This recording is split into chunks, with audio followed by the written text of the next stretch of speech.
নমস্কার, প্রদীপ অফিসিয়ালে আপনাদের সবাইকে স্বাগত। আশা করি সবাই ভালো আছেন। আমি আপনাদের ভালোবাসায় অনেক ভালো আছি। তো নতুন একটি ভিডিও নিয়ে চলে আসলাম। অবশ্যই আমাকে 3 মিনিট ধৈর্য সহকারে সময় দিন, তাহলে কিন্তু নতুন কিছু আপনারা শিখতে পারবেন।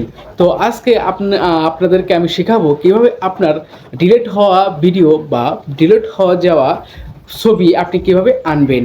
তো কিভাবে আপনারা ডিলিট হয়ে যাওয়া ফটো এবং ভিডিও আনতে পারবেন, এটা আজকের শিখিয়ে দিব। দেখুন, আমরা অনেক সময় কিন্তু বিভিন্ন ফটো ক্যাপচার অথবা ভিডিও ক্যাপচার করি, সেখানে কিন্তু আমরা পুরোপুরি ডিলিট করে দিই। এরপর আমাদের প্রয়োজন মোতাবেক অনেক সময় প্রয়োজন পড়ে সেই সব ছবি অথবা ভিডিওগুলো, কিন্তু আমরা সেগুলো আর আমাদের গ্যালারিতে বা ফাইল ম্যানেজারে কিন্তু খুঁজে পাই না। তো আদৌ কি এগুলো আনা যাবে? হ্যাঁ বন্ধুরা, অবশ্যই কিন্তু আপনি মাত্র 2 মিনিটেই কিন্তু আপনার ডিলিট হয়ে যাওয়া সকল তথ্য আনতে পারবেন। তো অবশ্যই শিখতে হলে কিন্তু আমার এই ভিডিওটি দেখতে হবে। তো ভিডিওটি শুরু করার আগে আমার ছোট্ট একটি রিকোয়েস্ট, আপনি যদি আমার এই ভিডিওটি ফেসবুকে দেখেন তাহলে অবশ্যই ভিডিওটি লাইক কমেন্ট শেয়ার করবেন, আর অবশ্যই আমার প্রোফাইলটি ফলো করবেন। আর যদি ভিডিওটি ইউটিউবে দেখেন তাহলে অবশ্যই কিন্তু সাবস্ক্রাইব করবেন। তো বন্ধুরা, আর দেরি কেন, let's go video. Welcome back প্রিয় বন্ধুরা। তো শুরুতে চলে আসলাম আমার মোবাইল স্ক্রিনে। আর হ্যাঁ, আপনার কিন্তু একটা অ্যাপের প্রয়োজন হবে, সেটা হতে পারে আপনার গুগল ফটোস। তো যেহেতু আমার গুগল ফটোস রয়েছেই, সেখানে আমি এটা ডাউনলোড করতেছি না, আপনি অবশ্যই প্লে স্টোর থেকে অবশ্যই ডাউনলোড করে নেবেন।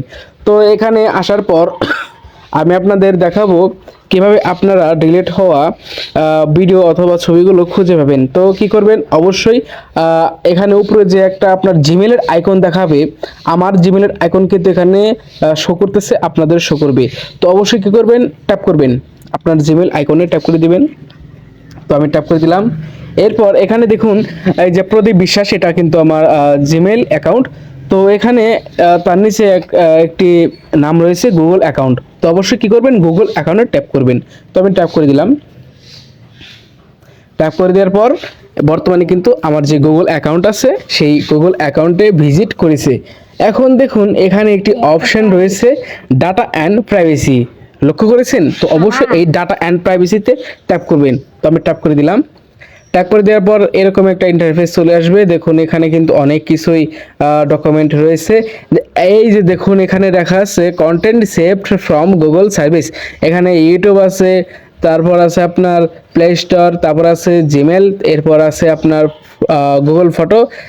তো আমি কি করব, এই গুগল ফটোতে ট্যাপ করব। আমি ট্যাপ করে দিই, ব্যাস দেখুন বর্তমানে কিন্তু চলে আসছে গুগল ড্যাশবোর্ড। তো অবশ্যই এখানে দেখুন 500 প্লাস ফটোস কিন্তু আমি ডিলিট করে রেখেছি। অবশ্যই এখানে 500 প্লাস ফটোস কিন্তু আমার ব্যাকআপের মাধ্যমে কিন্তু এখানে সেভ হয়ে রয়েছে। তো আমি আপনাদের দেখাবো কি কি পিকচার আমি ডিলিট করে রেখেছিলাম। তো আমি 500 প্লাস এখানে ফটোসে ট্যাপ করে দিলাম। ট্যাপ করে দেওয়ার পর এখানে কিন্তু মেন যে আপনার পেজটি আছে সেখানে চলে আসবে। এই যে বর্তমানে যে সব আপনারা ফটো অথবা ভিডিও দেখতে পাচ্ছেন, এগুলা কিন্তু আমি সম্পূর্ণভাবেই পূর্বে ডিলিট করে দিয়েছি। তো এখান থেকে আমি আপনাদের দেখাবো কিভাবে আপনারা এই এখান থেকে আপনারা ডাউনলোড করবেন। তো অবশ্যই কি করবেন, অবশ্যই আপনারা যে কোনো একটা ছবিতে ট্যাপ করবেন। আমি ট্যাপ করে দিলাম, ছবিটি কিন্তু বর্তমানে ভিজিট হয়েছে। এখন ওপরে দেখুন একটা 3 ডট লাইন আছে, 3 ডট লাইনে থাকার পর এখানে আছে ডাউনলোড। তো অবশ্যই কি করবেন, ডাউনলোডে ট্যাপ করবেন। নিচে দেখুন এখানে লেখা হচ্ছে ডাউনলোডিং, অবশ্যই কিন্তু ডাউনলোড হয়ে গেছে বর্তমানে। তো এরপর আমি একটা ভিডিও আপনাদের ডাউনলোড করে দেখাতে চাচ্ছি। তো এই ভিডিওটা আমি ডাউনলোড করে দেখাবো। তো অবশ্যই এখানে কি করবেন, সে পূর্বের মোতাবেক এখানে 3 ডট লাইনে ট্যাপ করবেন, অবশ্যই ডাউনলোডটা আসবে, ডাউনলোডে ট্যাপ করবেন। ডাউনলোডে ট্যাপ করে দেওয়ার পর এখানে কিন্তু ডাউনলোডিং হচ্ছে, উপরে দেখুন ডাউনলোডিং ফাইলস। তো অবশ্যই এটা কিন্তু ডাউনলোড হচ্ছে। আমি আপনাদের আরো ভালো করে দেখাতে যাচ্ছি। এই দেখুন আমার এই ফটো কিন্তু ডাউনলোড হয়ে গেছে, আর এই ভিডিওটি কিন্তু বর্তমানে ডাউনলোড চলতেছে।